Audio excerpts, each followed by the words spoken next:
अगला टॉपिक हम यहाँ पर देखते हैं प्रतिबिंबों की संख्या। प्रतिबिंबों की संख्या कैसे निकालनी है। आपके पास दर्पण दे दिए जाएंगे और आपसे पूछा जाएगा कि कितने इमेज बनेंगे। ठीक है, दो दर्पण दे दिए जाएंगे, दो दर्पण के बीच में एंगल दे दिया जाएगा, कोण दे दिया जाएगा, बोला जाएगा कि कितने एंगल पर अगर सेट किया जाए तो कितने इमेज बनेंगे, कितने प्रतिबिंब बनेंगे। ठीक है, तो यहाँ पर दो केसेस पढ़ते हैं हम। अगर हम बात करें प्रतिबिंबों की संख्या में, हम दो केस पढ़ेंगे। एक केस पढ़ेंगे सिमेट्री, एक केस पढ़ेंगे हम सिमेट्री का और दूसरा एसिमेट्री। दूसरा जो केस पढ़ेंगे हम पढ़ेंगे एसिमेट्री का। सिमेट्री का मतलब होता है समरूपता, है ना, समरूपता, और इसमें हो जाएगा असमरूपता। समरूपता और असमरूपता में क्या, मान लो एक इमेज, एक मिरर हमारी ये वाली होगी और एक मिरर ये वाली होगी। ठीक है, दो मिरर हो गई, ये मिरर संख्या 1 हो गई और ये मिरर संख्या 2। और दोनों मिरर के बीच का जो एंगल है वो क्या कर दिया गया, थीटा कर दिया गया। और जब इनको बीच से डिवाइड किया गया तो इनका जो एंगल आया इस नॉर्मल से, मान लो इस पे एक नॉर्मल खींचा गया, अगर हमारा इसकी बात करें, यहाँ से भी जो एंगल बना वो θ/2 बना, यहाँ से भी एंगल जो बना क्या बना, θ/2 बना। अब देखो एंगल क्या है, बराबर है, तो एंगल जब बराबर होगा तो वो कौन से दो दर्पण कहलाएंगे, समरूप, यानी सिमेट्री वाले कहलाएंगे।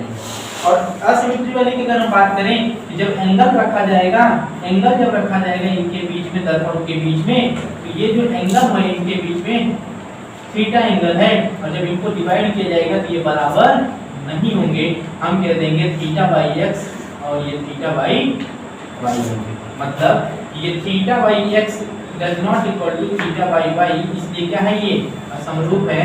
और यहाँ कह सकते हैं कि θ/2 is equal to θ/2, यानी क्या है, ये समरूप। तो यही दो केस हमारे यहाँ फॉलो होंगे। ठीक है, तो जब सिमेट्री का केस यानी समरूपता का केस देगा तो आपको सिंपल एक फॉर्मूला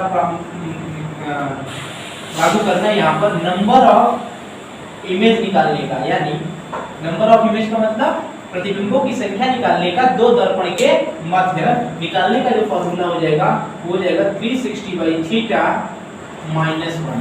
ये कब लागू होगा, जब हमारा सिमेट्री होगा।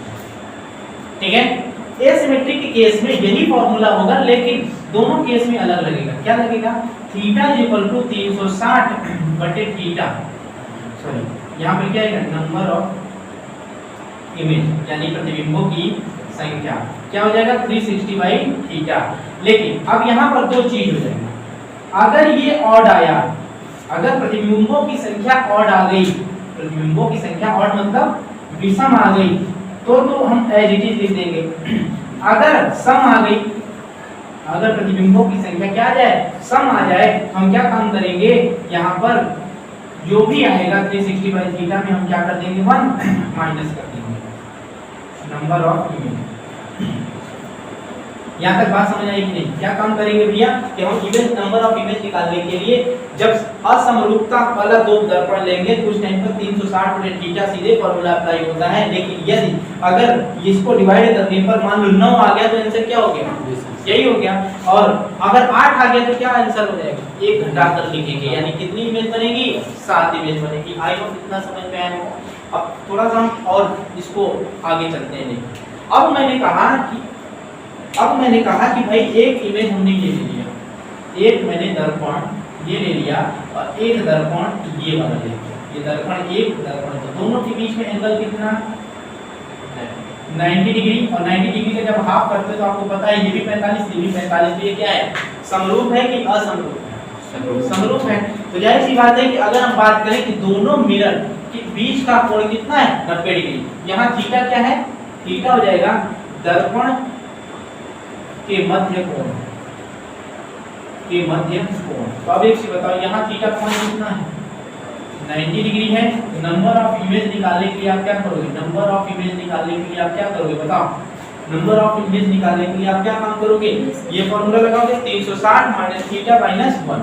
360 थीटा कितना है, 90 - 1, इससे घटा दो तो 9 चौक 36, 4 - 1 कितने इमेज बने, 3।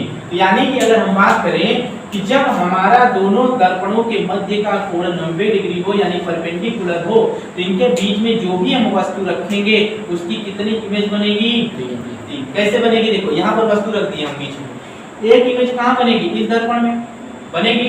एक इमेज कहाँ बनेगी? इस दर्पण में। एक इमेज इनके जोड़े पर बनेगी। कहाँ पर बनेगी? एक इमेज इनके जोड़े पर बनेगी। एग्जांपल देखते हैं। आप एग्जांपल एक तो हमने देख लिया कि दोनों के बीच में जब एंगल 90 डिग्री का हो तो कैसे बनेगा। अब अगला एग्जांपल हम यहाँ पर देखते हैं कि कैसे बनता है। अभी हम सिमेट्री का देख लेते हैं कि एग्जांपल क्या है। ठीक है, तो अगर हम इसकी बात करें तो यहाँ पर आप देखो, जो एंगल की बात करोगे आप थीटा इज इक्वल टू, जब एंगल की बात करोगे थीटा इज इक्वल टू, अगर आप 60 डिग्री ले लो तो 60 डिग्री जब ले लोगे तो आप ये बताओ दोनों दर्पणों के मध्य एंगल कितने का बना? 60 का बना। 90 से तो कम बनेगा ना, तो 60 का बना। अब एक चीज बताओ, नंबर ऑफ इमेजेस निकालने के लिए मैंने क्या फॉर्मूला लिखा है इसके लिए? 360 बटे 60 माइनस 1 काट दो, कितना आएगा? 6 6 36, 6 में से 1 नहीं 5। तो भैया सिमेट्री के केस में नंबर ऑफ इमेज कितना आ गया? 5। या एक बात समझ में आ गई। आगे अगर हम बात करें कि सर ऐसा हो सकता है कि थीटा हमारा 0 हो जाए, थीटा हमारा क्या हो जाए? 0 हो जाए, मतलब दोनों दर्पणों के मध्य कोई एंगल ही ना बने। क्यों? कब नहीं बनेगा? जब हमारा दोनों दर्पण मिलेंगे ही नहीं कभी। समझ पा रहे हो कि नहीं? दोनों दर्पण कभी मिले ही ना, तभी तो हमारा थीटा क्या हो जाएगा? 0 हो जाएगा। तो इसका मतलब है कि कहीं ना कहीं ये कहना चाह रहा है कि दो दर्पण को हमने क्या कर दिया है? समांतर रख दिया है। भैया कभी भी समांतर रेखाएं एक दूसरे को कहीं पर मिलेंगी नहीं। कहां पर मिलेंगी? जाकर इनफाइनाइट पर मिलेगी। तो थीटा यहाँ पर क्या बनेगा? 0 बनेगा। और इस टाइम पर जो भी वस्तु रखी जाएगी, इमेज कैसे बन के निकल के आएगी? देखो n बराबर क्या हो जाएगा? 360 बटे 0 माइनस 1। अब किसी भी संख्या में अगर हम 0 की भाग दें, किसी भी संख्या में यदि हम 0 का भाग दें तो कितना आता है? इनफाइनाइट। यानी कि जब दो दर्पण को हम समांतर रख दें या थीटा हम 0 रख दें तो दोनों दर्पणों के मध्य इमेज कितने बनेंगे? अनंत बनेंगे। कितने बनेंगे?